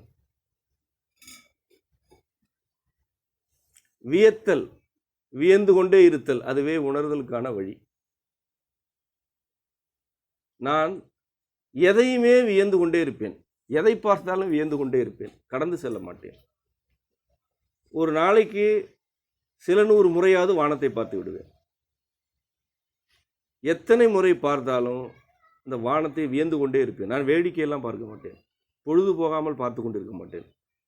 எனக்கு பொழுது போகவில்லை என்ற சிக்கல் எல்லாம் பெரும்பாலும் எழாது. வீட்டுக்கு வெளியே இருந்தால் வானத்தை பார்ப்பேன், எதிரே இருக்கும் மரத்தை பார்ப்பேன். அன்றாடம் பார்க்கும் மரம்தான், ஆனால் ஒவ்வொரு நாளும் எனக்கு புதிது. இந்த பகுதியில் உள்ள சாலை ஓரங்களில் உள்ள மருத மரங்கள் 1000 முறை ஒரே மருத மரத்தை பார்த்தாலும் அந்த மருத மரத்தின் அழகு, அதன் தோற்றம், அதன் உருவம், அதன் வண்ணம், அதன் பட்டை உரியும் தன்மை, அதனுடைய வெண்மை, அது கீழே சிந்தும் அதன் விதைகள், அதில் பொந்து அமைத்து வாழும் கிளிகள் ஆகியவற்றை வியந்து கொண்டே இருப்பேன். நீ ஏன் இவ்வளவு அழகாக இருக்கிறாய் என்று நான் கேட்டுக்கொண்டே இருப்பேன். நீ ஏன் இவ்வளவு அழகாக இருக்கிறாய்? நீ எப்படி இவ்வளவு கம்பீரமாக இருக்கிறாய்? இவ்வளவு வெண்மை உனக்கு எப்படி கிடைத்தது என்று பார்த்து கொண்டே இருப்பேன். அடுத்ததாக ஒரு நாவல் மரம் இருந்தால் அந்த நாவல் மரத்தை வியந்து கொண்டே இருப்பேன். இதோ இங்கு உள்ள ஒவ்வொரு பாறையை பார்க்கும் பொழுது எனக்கு வியப்பாக இருக்கிறது. இது ஏன் இப்படி இருக்கிறது? இந்த உருளை வடிவம் எப்படி கிடைத்தது? இதில் எப்படி இவ்வளவு வண்ணங்கள் இருக்கின்றன? இது எப்படி இவ்வளவு கருமையாக இருக்கிறது? இது எப்படி இப்படி செம்பழுப்பாக இருக்கிறது என்று வியந்து கொண்டே இருப்பேன். செம்மை வனத்தில் இரவு வெளியில் படுப்பதுதான் பொதுவாக என்னுடைய வழக்கம். வானத்தை பார்த்து கொண்டு வெளியில் படுத்தால் அன்றாடம் பார்க்கும் உடுமீன் கூட்டம்தான், உடுக்கூட்டம் அன்றாடம் பார்க்கும் கூட்டம்தான். இது எப்படி இவ்வளவு அழகாக இருக்கிறது, இது எப்படி இவ்வளவு வடிவமாக இருக்கிறது, இவ்வளவு தொலைவில் இருக்கும் ஒரு பொருள் எப்படி நம்முடைய கண்ணுக்கு தெரிகிறது, அது எவ்வளவு பெரிய பொருள் இவ்வளவு சிறியதாக தெரிகிறது என்று வியந்து கொண்டே இருப்பேன். நீங்கள் ஒரு ஆற்றில் குளிக்கிறீர்கள், உங்களுக்கு அது பழகி போன ஆறு, சென்று குளித்து விட்டு கரையேறுவீர்கள். எனக்கும் காவிரி ஆறு பழகியது தான், என்னுடைய வீட்டில் அருகில் ஓடும் ஆறு தான். 1000 முறை அந்த ஆற்றுக்கு சென்றாலும் ஒவ்வொரு முறை காலை வைக்கும் பொழுதும் ஒரு தாயை தழுவும் குழந்தையை போலத்தான் நான் காலை வைப்பேன். ஐயோ, இவ்வளவு குளிர்ச்சியாக இருக்கிறாயே, நீ எப்படி இப்படி இருக்கிறாய் என்று விழுவேன். ஒரு நாளைக்கு 4 முறை ஆற்றுக்கு சென்றாலும் 4 முறையும் என்னால் அப்படித்தான் இருக்க முடியும். எங்கோ ஒரு மலையில் பெய்த மழை என்னுடைய ஊருக்கு வருகிறது, இது எவ்வளவு பெரிய வியப்பு. ஒரு மேக கூட்டம் வருகிறது, திடீரென்று சில துளிகள் நம் மீது விழுகின்றன. இதை விட என்ன வியப்பு இருக்க முடியும்? இதை உன்னால் செய்ய முடியுமா? நான் என்னை நானே கேட்டுக்கொள்வேன். காற்று ஒரு மேக கூட்டத்தை தள்ளி வருகிறது, அது நமக்கு மேலே வருகிறது, நம் மீது 2 துளிகள் விழுகின்றன. இது எப்படி நிகழ்ந்தது என்று வியப்பேன். விருப்பத்திற்குரிய உறவுகள் இருந்தால் அந்த உறவுகளை, ஆணோ பெண்ணோ குழந்தையோ பெரியவரோ, அதெல்லாம் எனக்கு ஒரு பொருட்டல்ல. யாராக இருந்தாலும் உண்மையாக உறவாடுவரை வியந்து கொண்டே இருப்பேன். நீ எப்படி இப்படி இருக்கிறாய், நீ எப்படி இப்படி இருக்கிறாய், நீ எப்படி அதை செய்தாய் என்று வியந்து கொண்டே இருப்பேன். ஒவ்வொரு முறை உணவு உண்ணும் போதும் அந்த உணவை வியந்து கொண்டே இருப்பேன். என்னால் வியக்காமல் உண்ண இயலாது, வியக்காமல் நீர் பருக இயலாது. நான் இப்பொழுது உங்களோடு உரையாடும் பொழுது கூட உங்கள் அனைவரையுமே வியக்கிறேன். எப்படி இவ்வளவு பேர் வந்தார்கள், இவர்களை நாம் பார்த்ததே இல்லை, இவ்வளவு பேர் இவ்வளவு பயணித்து வந்திருக்கிறார்கள், எப்படி இதையெல்லாம் இந்த உரையெல்லாம் எப்படி கேட்டுக்கொண்டிருக்கிறார்கள், இவர்களெல்லாம் கேட்கும்படி நான் எப்படி உரையாற்றுகிறேன் என்று வியக்கிறேன். ஒவ்வொரு முறையும் வியக்கிறேன். ஆகவே தான் எந்த உரையை பற்றியும் நான் முன் தீர்மானங்கள் எடுக்க வேண்டிய தேவையே எனக்கு இருக்காது. என்ன பேசுவது என்றெல்லாம் நான் சிந்திக்கவே மாட்டேன். ஒரு இடத்திற்கு சென்றால் அங்கு இருப்போருடைய உணர்வை நான் உடனடியாக உள்வாங்கி விடுவேன். ஏனென்றால் அவர்களை நான் வியக்கிறேன். எதிரே இருப்பவர்கள் மீது எனக்கு வியப்பு. எப்படி வந்தார்கள்? ஒரு பொருளை நீங்கள் உண்மையிலேயே வியக்கும் போது அந்த பொருள் தன்னை உங்களுக்கு அறிமுகப்படுத்தி கொண்டே இருக்கும். இதுதான் மறைமொழி, இதுதான் உணர்வு. இந்த உலகத்தை நான் வியந்து கொண்டே இருக்கிறேன். இந்த உலகத்தை படைத்தவர் தன்னை எனக்கு அறிமுகப்படுத்தி கொண்டே இருக்கிறார். அவ்வளவுதான். இவ்வளவுதான் உணர்தல். இது ஆறு இப்படித்தான் இருக்கும் என்றால் நீங்கள் ஆற்றை கடந்து விடுவீர்கள். ஆறு இப்படிப்பட்டதா, எங்கோ பெய்த மழையா இங்கு வருகிறது, ஆற்றில் இவ்வளவு தாவரங்கள் இருக்குமா, இவ்வளவு மீன் வகைகள் இருக்குமா, ஆறு ஒரு பாறையை மணலாக்கி விடுமா, ஆறு பல கோடி ஆண்டுகளாக ஓடிக்கொண்டிருக்கிறது, அந்த பல கோடி ஆண்டுகளாக ஓடும் ஒரு தடத்தில் வரும் நீரிலா நான் நிற்கிறேன் என்று வியந்து கொண்டே இருந்தால் ஆறு தன்னை அறிமுகப்படுத்தி கொண்டே இருக்கும். ஒரு கிணற்றில் குளிப்பதற்காக குதிக்கிறோம். நன்கு நீந்த வேண்டும் அல்லது நன்கு குளிக்க வேண்டும் என்று கருதி மட்டும் நீந்தினால் கிணற்றை அறிந்து கொள்ள முடியாது. அந்த கிணற்றை வியக்க வேண்டும். எவ்வளவு பெரிய கிணறு, ஆகா தண்ணீர் எப்படி இருக்கிறது, இந்த தண்ணீரை அனுபவிக்க வேண்டும் என்று உள்ளே விழ வேண்டும். அப்பொழுது அந்த கிணறு தன்னை அறிமுகப்படுத்தி கொண்டே இருக்கும். தோற்றுவாய் நூலில் நாம் முதல் பகுதியிலே இதைத்தான் எழுதியிருப்போம். ஒரு குவளை தேநீர் பருகினால் கூட அந்த தேநீரை நீ உள்வாங்க வேண்டும், அதை அனுபவிக்க வேண்டும். ஒரு குவளை தேநீர், அதை நீ ரசித்து உய்த்து உணர்ந்து பருக வேண்டும். எதையுமே ஒரு கடமைக்கு செய்யக்கூடாது. பசிக்கிறது சாப்பிடுகிறேன், தூக்கம் வருகிறது தூங்குகிறேன் என்றால் உன்னால் எதையும் உணர இயலாது, உன்னால் உன்னையே அறிந்து கொள்ள இயலாது. வியந்து கொண்டே இருத்தல், மனிதர்களை வியத்தல், மரங்களை வியத்தல், நீ உன் பார்வையில் படும் அனைத்தையுமே வியத்தல் உன்னை படைத்தவரை நோக்கி அழைத்து செல்லும். பொறுமையாக சிந்தித்து பாருங்கள். இந்த சூழலில் உள்ள ஒரே ஒரு உயிரினத்தை உங்களால் செய்ய இயலுமா? ஒன்றை செய்ய இயலுமா? வானத்தின் கணக்கு உங்களுக்கு தெரியுமா? ஆகாயத்திற்கு கணக்கு உண்டு, அது தெரியுமா? ஐம்பூதங்களுக்கு எண்ணியல் உண்டு, எண்கள் உண்டு. நாம் வடிவு நூல் என்ற ஒரு நூலை ஏற்றி இருக்கிறோம்.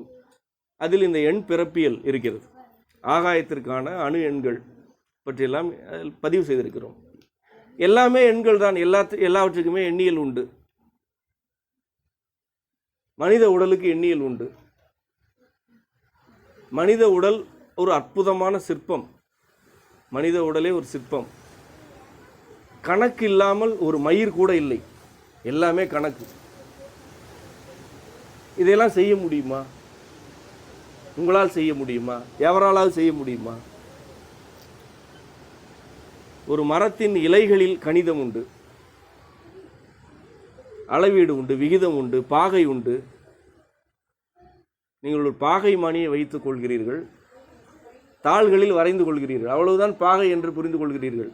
உங்களுடைய கண்களே ஒரு பாகை தான். கண்களுக்கும் மூக்கிற்கும் பாகை கணக்கு உண்டு, விகிதம் உண்டு. இந்த உரையில் அந்த கணக்குகளை நான் முன்வைக்க விரும்பவில்லை. நாம் அந்த கணக்குகளை எல்லாம் உணர்ந்திருக்கிறோம். அவற்றையெல்லாம் பதிவு செய்து வெளியிட உள்ளோம்.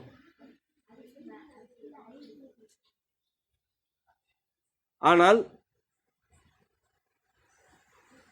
இங்கே உள்ள எதை உங்களால் செய்ய முடியும்? என்னால் எதை செய்ய முடியும்? முடியாது. நம்மால் செய்ய இயலாதவை நம்மை சுற்றி இருக்கும்போது அவற்றை பார்த்து வியப்பதில் என்ன பற்றாக்குறை இருக்கிறது? ஏன் வியப்பதில்லை? ஏன் வியக்க மறுக்கிறீர்கள் என்றால், உங்களுடைய கல்வி அறிவு, உங்களுடைய பகுத்தறிவு உங்களை இந்த வியப்பிலிருந்து விலக்கி வைக்கிறது. தண்ணீர் என்றால் குறிப்பிட்ட வேதிப்பொருட்களின் சேர்க்கை என்ற ஒன்றை படித்து விட்டீர்கள். இது தண்ணீர், அவ்வளவுதான். இதை உங்களுக்கு இந்த அறிவு சொல்லிக் கொடுத்து விட்டது. இந்த தண்ணீரில் எவ்வளவு சத்து இருக்க வேண்டும் என்று ஒரு பகுத்தறிவு கணக்கு இருக்கிறது. இந்த கணக்கை பிடித்துக் கொண்டீர்கள். தண்ணீர் ஒரு துளி வானிலிருந்து விழுகிறது. அது எப்படி விழுகிறது? அது விழவில்லை என்றால் என் நிலை என்ன என்ற வியப்பு உங்களுக்கு இல்லை. நீங்கள் பிறந்தது எவ்வளவு ஒரு விந்தை. நீங்கள் கேட்டு நீங்கள் பிறக்கவில்லை, நீங்கள் வந்து விட்டீர்கள். நீங்கள் ஒரு சின்னஞ்சிறிய துகளாக இருந்தீர்கள், எவ்வளவு பெரிய வடிவம் எடுத்திருக்கிறீர்கள். இது எவ்வளவு பெரிய விந்தை. ஆனால் கடந்து செல்கிறீர்கள். நீங்கள் வியக்க தொடங்கும் போது உங்களுக்குள் இருக்கும் அறியாமை வெளிப்படும். எவ்வளவு வியக்கிறீர்களோ அவ்வளவு குழந்தையாக மாற்றமடைவீர்கள். அவ்வளவு குழந்தைமை உங்களுக்கு வாய்க்க பெறும். குழந்தைத்தன்மை என்பது என்ன? எதை பார்த்தாலும் புருவம் விரித்து அப்படியா என்று கேட்பதுதான் குழந்தைமை. இது இவ்வளவுதான் என்று சொன்னால் குழந்தைத்தனம் போய்விட்டது. 100 வயதானாலும் அதனினும் கூடுதல் வயதானாலும் அனைவரும் படைத்தவரின் குழந்தைகளே. இதில் என்ன உங்களுக்கு மாற்று கருத்து இருக்கிறது? அவர் படைத்த இப்பேரண்டம், அவர் படைத்த இந்த நுண்பொருட்கள் உங்களால் வியக்கத்தக்கவையே. நீங்கள் கடந்து செல்லும் அளவிற்கு எளிமையாக எளிதாக எதையுமே அவர் படைத்து விடவில்லை. உங்களால் இங்கிருந்து எதையுமே கடந்து செல்ல இயலாது. இங்கு முளைக்கும் ஒரு புல்லை கூட நீங்கள் வியக்கலாம். நீங்கள் வியப்பதற்கு அதில் 1000 செய்திகள் உண்டு. சதுரகிரி என்ற மலைக்காடு பாறையில் வளர்ந்தது. பாறைகளில் அவ்வளவு பெரிய காடு வளர்ந்திருக்கிறது. ஒரு செடி நடுவதற்கு 3 அடி ஆழத்திற்கு குழி தோண்டி எரு கொட்டி அதன் பிறகு நீர் பாய்ச்ச வேண்டியிருக்கிறது. ஒரு காடு, பெருங்காடு, காட்டு மாடுகளும் சிறுத்தைகளும் வாழும் காடு பாறையில் இருக்கிறது. இது வியப்பு இல்லையா? எவ்வளவு பெரிய வியப்பு! இன்னும் எதையெல்லாம் சொல்ல வேண்டும்? அகத்தியர் அருவியிலிருந்து விழும் தண்ணீர் எவ்வளவு பெரிய வியப்பு! இங்கு வரும்பொழுதெல்லாம் அந்த நீரை நான் பருகி வியந்து கொண்டே இருப்பேன். நேற்று கூட பருகி வியந்தேன். எப்படி இருக்கிறது இந்த தண்ணீர் என்று. எவ்வளவு பெரிய வியப்பு! இந்த சுவை எங்குமே இல்லை தமிழ்நாட்டில். வரும் வழியில் சேரன்மாதேவியிலிருந்து இந்த கன்னியாகுமரி வரும் வழியில் பாதி தொலைவிற்கு இருபுறங்களிலும் மலைகள் இருக்கின்றன. என்னுடைய வீடு இந்த மலை அடிவாரத்தில் இருந்தாலும் நான் ஒவ்வொரு நாளும் இப்படித்தான் வியப்பேன். ஆனால் இந்த அடிவாரத்தில் வாழும் மனிதர்கள் அந்த மலைத்தொடரை வியக்கிறார்களா என்று பார்க்கிறேன். நான் அறிந்த வரையில் வியப்போர் குறைவு, ஒரு சிலர் இருக்கலாம். பார்த்து பழகிவிட்டது என்கிறீர்கள். எப்படி பழகும் என்று நான் கேட்கிறேன். எப்படி உங்களுக்கு பழகி விடுகிறது? அது எப்படி பழகும்? எது பழகும் என்றால், ஏதேனும் ஒன்றை நீ முழுமையாக அனுபவித்து விட்டால் பழகும். அது அவ்வளவுதான். இந்த மலைகளை நாம் முழுமையாக அனுபவித்து விட்டோமா? அனுபவிக்க முடியுமா? எத்தனை பிறவி எடுத்தாலும் அனுபவிக்க முடியுமா? ஒரு உறவு அழுத்து விட்டது என்கிறீர்கள். இந்த உறவிலிருந்து பெறுவதற்கு இனி எதுவும் இல்லை என்ற பயன் நோக்கம் இருந்தால் ஒரு உறவு அழுத்து போகும். இந்த உறவிலிருந்து நான் எதையுமே பெற வேண்டியதில்லை, இந்த உறவின் மீது எனக்கு அன்பு இருக்கிறது என்றால் அது எப்படி அழுத்து போகும்? இரு மனிதர்களுக்கு இடையில் கொடுக்கல் வாங்கல் இருந்தால் உறவு அழுத்து போகும். கொடுக்க வேண்டியவற்றை கொடுத்து விட்டோம், பெற வேண்டியவற்றை பெற்றுவிட்டோம், ஆகவே இது சலிப்பானது என்ற நிலை வரும். ஆனால் கொடுப்பதற்கும் ஏதுமில்லை, பெறுவதற்கும் ஏதுமில்லை, இருவருக்கிடையே அன்பு இருக்கிறது என்றால் உறவு அழுத்து போகுமா? அழுத்து போகாது.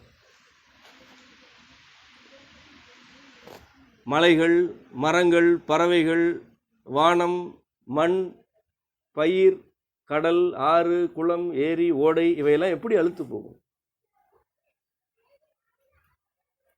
என்னுடைய வாழ்க்கையில் திரும்பிய பக்கமெல்லாம் எனக்கு வியப்பு. பெருநகரங்களுக்கு செல்லும் போது மட்டும்தான் எனக்கு சலிப்பு ஏற்படும். நான் பெரும்பகுதி செல்வதில்லை, ஒரு சில வேலைக்காக செல்வது, அது கொடுக்கல் வாங்கல். ஒரு வேலைக்காக ஒரு பெருநகரத்துக்கு செல்கிறோம், அந்த வேலை முடிந்த பிறகு அலுத்து போகும். எனக்கு வந்தது ஒரு காரணத்திற்காக, பயன் நோக்கத்திற்காக செல்கிறோம். அந்த பயன் முடிந்த பிறகு அங்கு என்னால் இருக்க இயலாது. ஆனால் அதற்கு வெளியே உள்ள இந்த நிலத்தின் எந்த பகுதிக்கு சென்றாலும் அலுப்பே வராது. அது கடற்கரையாக இருக்கட்டும், செம்மண் பாங்காக இருக்கட்டும், மலைப்பகுதிகளாக இருக்கட்டும், எல்லாமே வியப்பிற்குரியவை. இதுதான் நான் உணரும் வழி. இப்படித்தான் நான் படைத்தவரை உணர்ந்து கொண்டிருக்கிறேன். இப்படித்தான் நான் அம்மையப்பரோடு உரையாடுகிறேன், உறவாடுகிறேன். அவருடைய படைப்பை நீங்கள் வியந்தால் அவரோடு உரையாடுகிறீர்கள் என்று பொருள், அவ்வளவுதான். கடலை வியந்தவர்கள் தான் கடலில் களம் கட்டினார்கள். கடலை வியக்காமல் கடலில் களம் கட்டி பயணிக்க இயலாது. மலைகளை வியந்தவர்கள் தான் மலைகளில் ஊர் அமைத்து குடியிருத்து ஆளுமை செய்தார்கள். மலைகளை வியக்காமல் நம்முடைய முன்னோர் மலைகளில் குடியேறவில்லை, ஒரு வாழ்க்கை முறையை அமைத்துக் கொள்ளவில்லை. தமிழ் கழக இலக்கியங்கள் 4000க்கு மேற்பட்ட பாடல்கள் உண்டு. ஒவ்வொரு பாடலுமே மலைப்பகுதியை, கடற்புற பகுதியை, ஆற்றுப்பகுதியை வியக்கும் பாடல்தான். வியக்காமல் செய்யுள் இயற்றிய புலவர் எவருமே இல்லை. அவ்வாறான வியப்பு இயற்கை மீது, படைப்பின் பொருட்கள் மீது இருந்தவரை மனிதர்கள் உணர்வோடு வாழ்ந்தார்கள். இன்றைய சமூகத்திற்கு வியப்பு எதன் மீதுமே இல்லை. எதன் மீதாவது வியப்பு இருக்கிறதா என்று கேட்டால் பொருள் மீது இருக்கிறது, பெரிய மனிதர்கள் என்று யாரையாவது நம்பினால் அவர்கள் மீது இருக்கிறது. அதன் பிறகு அவரா இப்படி செய்து விட்டார் என்ற ஏமாற்றம் மிஞ்சுகிறது. மரபு வாழ்வியலில் உங்களை சுற்றிலும் செல்வம் கொட்டி கிடக்கிறது. எல்லாமே செல்வம். நீங்கள் எதையாவது பார்த்து வியந்து கொண்டே இருந்தால் அது தன்னை அறிமுகப்படுத்தும், அது தன்னை உங்களுக்கு விளக்கும். அதை நீங்கள் ஒரு செல்வம் என்று புரிந்து கொண்டால் உங்களுடைய தொழில் வாழ்க்கை அங்கிருந்தே தொடங்கிவிடும். என்ன தொழில் செய்வது என்று மீண்டும் மீண்டும் குழம்பிக் கொண்டே இருக்காதீர்கள். உங்களுடைய சூழலிலேயே எண்ணற்ற தொழில் வாய்ப்புகள் இருக்கின்றன. உங்களுக்கு இயல்பாக எது அமைகிறதோ அந்த தொழிலில் ஈடுபடுங்கள். அம்மையப்பர் தன்னுடைய குழந்தைகளை அரவணைத்துக் கொள்கிறார். குழந்தைகளின் விருப்பங்கள் அவர்கள் உணரும் போதே நிறைவேற்றப்படுகின்றன. குழந்தைகள் கேட்க வேண்டியதே இல்லை, குழந்தைகள் உணரும் போதே அவையெல்லாம் நிறைவேற்றப்படுகின்றன. நீங்கள் குழந்தைகளாக இருக்க வேண்டும், அறியாமையுடன் இருக்க வேண்டும். ஏற்கனவே கற்றவற்றிலிருந்து கேள்வி எழுப்பாதீர்கள். மரபு வாழ்வியலில் உள்ள நுட்பங்களை மீட்டெடுப்பதுதான் நாம் அனைவரின் பொறுப்பு. இந்த நுட்பங்களை மீட்டெடுப்பது எனப்படுவது நுட்பங்களை பற்றி பேசி கொண்டிருப்பதோ அவற்றை எழுதுவதோ அல்ல. எந்த நுட்பத்தை மீட்டெடுக்க வேண்டும் என்று விரும்புகிறீர்களோ அந்த நுட்பத்தை ஒரு தொழிலாக செய்தல், அதுதான் நுட்ப மீட்பு. நீங்கள் தொழிலாக செய்தால்தான் அது நிலை பெறும்.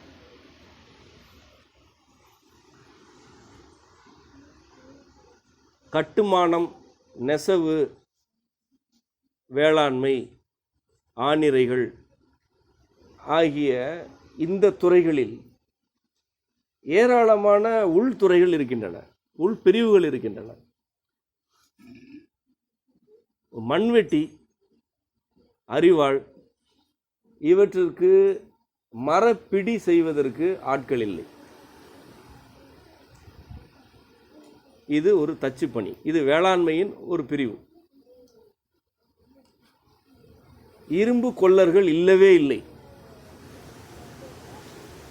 இது ஒரு தொழில், இதில் ஏராளமான நுட்பங்கள் உண்டு. ஒரு வீடு கட்ட வேண்டுமென்றால் மரம் என்ற ஒரு துறையை எடுத்துக்கொண்டால் அதில் ஏராளமான உள்பிரிவுகள் உண்டு.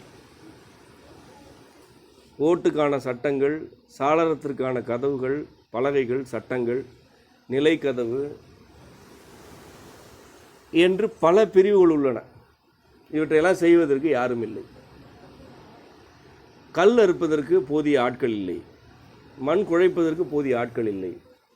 சுண்ணாம்பு, கிளிஞ்சல் சுண்ணாம்பு, பாறை சுண்ணாம்பு இரண்டு வேறு வேறு. இவற்றிற்கு போதிய ஆட்கள் இல்லை. ஒவ்வொரு துறையும் இப்படிப்பட்டதே. ஒவ்வொரு துறையிலும் எண்ணற்ற உள்பிரிவுகள் இருக்கின்றன. இவற்றையெல்லாம் செய்வதற்கு போதிய மனிதர்கள் இப்பொழுது இல்லை. நீங்கள் ஒன்றை புரிந்து கொள்ள வேண்டும். நாம் ஒரு வாழ்க்கை முறையை கட்டி எழுப்புகிறோம், ஒரு சமூக வாழ்க்கையை கட்டி அமைக்கிறோம், ஒரு சமூகத்தை அமைத்து கொண்டிருக்கிறோம். இந்த சமூகத்தில் உள்ள பெரும்பான்மையான மனிதர்கள் பெருநிறுவனங்களில் வேலை பார்த்தவர்கள். ஆனால் இவர்களுக்கு இவர்களுடைய வாழ்வியலுக்கு தேவையான பொருட்கள், வீடுகள், உணவு ஆகியவற்றை செய்வதற்கு யாரும் இல்லை. இவற்றை யார் செய்வது? ஒரு கூட்டம் ஒரு வாழ்க்கை முறைக்கு வருகிறது, தன்னுடைய மரபு நோக்கி ஒரு கூட்டம் திரும்புகிறது. இந்த கூட்டத்திற்கு தேவையான பொருட்களை செய்வதற்கு இந்த கூட்டத்தில் யாரும் இல்லை. இதுதான் இன்றைய நிலை. இந்த கூட்டம் எங்கிருந்து வீடு கட்டிக்கொள்ளும், எப்படி வேளாண்மையை வடிவமைக்கும், எப்படி உணவுப் பொருட்களை செய்யும், எப்படி நெசவு செய்யும்? இவ்வளவிற்குமான மனிதர்கள் இந்த கூட்டத்தில் இருந்து தான் உருவாக வேண்டுமே தவிர வெளியில் இருந்தல்ல. இதை நீங்கள் புரிந்து கொள்ளவில்லை என்றால் நிறுவனங்களும் பெருநிறுவனங்களும் இந்த கூட்டத்திற்கு தேவையான பொருட்களை உற்பத்தி செய்து விற்பனை செய்ய தொடங்கிவிடும். நீங்கள் மீண்டும் வாங்குபவர்களாகவும் பொருளாதாரம் சார்ந்து வாழ்பவர்களாகவும் மாறிவிடுவீர்கள், சிதைந்து போவீர்கள். அணிகலன்கள் வேண்டும். காடுகளில் உள்ள பல தாவரங்களின் கொட்டைகள், விதைகள் ஆகியவற்றால் அணிகலன்களை செய்ய இயலும். அவை பல ஆண்டுகளுக்கு சிதையாமல் இருக்கக்கூடிய அணிகலன்களை செய்ய இயலும். எழில்மிகு அணிகலன்கள் அவையெல்லாம் நம்முடைய மரபு கூடலில் ஒரு சிலர் ஓரிருவர் அவ்வாறான அணிகலன்களை செய்து விற்பனை செய்கிறார்கள். இது ஒரு தொழில் இல்லையா? இந்த மருந்துவாழ் மலையை சுற்றிலும் நடந்தால் எவ்வளவு கொட்டைகளை பொறுக்க முடியும், எவ்வளவு விதைகளை சேகரிக்க முடியும்? அந்த விதைகளை கோர்த்து ஒரு அணிகலனாக்குவது ஒரு தொழில் இல்லையா? யாரால் ஒரு விதையை பார்த்ததும் இதில் அணிகலன் செய்ய இயலும் என்று புரிந்து கொள்ள முடியும்? அந்த விதையை எவர் ஒருவர் வியக்கிறாரோ அவருக்கு அது இவ்வளவு அழகாக இருக்கிறதே என்று வியந்தால் அது தன்னை அறிமுகப்படுத்தும். என்னை நீ ஒரு மாலையாக்கு, என்னை தோடாக்கு, என்னை மூக்குத்தியாக்கு என்று அறிமுகப்படுத்தும். இது விதை, இது இப்படித்தான் இருக்கும் என்று கடந்து செல்வோருக்கு அது விதை, அவ்வளவுதான். ஆகவேதான் படைப்பின் அங்கங்களை வியக்கும் குழந்தைகளாகவே எப்பொழுதும் இருங்கள், அறிவாளிகளாக உங்களை கற்பித்துக் கொள்ளாதீர்கள் என்று கூறுகிறேன். எல்லாவற்றையும் வியந்து கொண்டே இருங்கள். இயற்கை மீதான காதல் என்பது ஒரு தகுதி அல்ல. இயற்கை ஆர்வலர் என்ற சொல், சுற்றுச்சூழல் பாதுகாவலர் என்ற சொல்லலாம் உங்களுக்கு வேண்டாம். எப்பொழுதுமே படைத்தவரின் குழந்தை என்ற ஒன்றை தவிர வேறு எதுவும் வேண்டாம் என்று இருங்கள். கல்வி தகுதி, உங்களுடைய சமூக தகுதி, உங்களுடைய பிறப்பு தகுதி இவற்றையெல்லாம் உதறிவிட்டு அம்மையப்பரின் குழந்தை, இதுவே நிலையானது, இதுவே மெய்யானது என்ற தகுதியில் உண்மையிலேயே நீங்கள் நிலைத்தால் உங்களுக்கு எல்லாமே புலப்படும். உங்களால் எதையும் புரிந்து கொள்ள இயலும். உங்களால் இன்பமாகவும் இணக்கமாகவும் மாற்று கருத்து கொண்டோருடன் அரவணைப்பாகவும் நிலைத்து வாழ இயலும். அப்படி வாழ வேண்டிய பல எதிர்கால தலைமுறைகளை உருவாக்கும் ஒரு குடும்ப தலைவர், சமூக தலைவர் நீங்கள் ஒவ்வொருவரும். நீங்கள் தான் உருவாக்குகிறீர்கள்.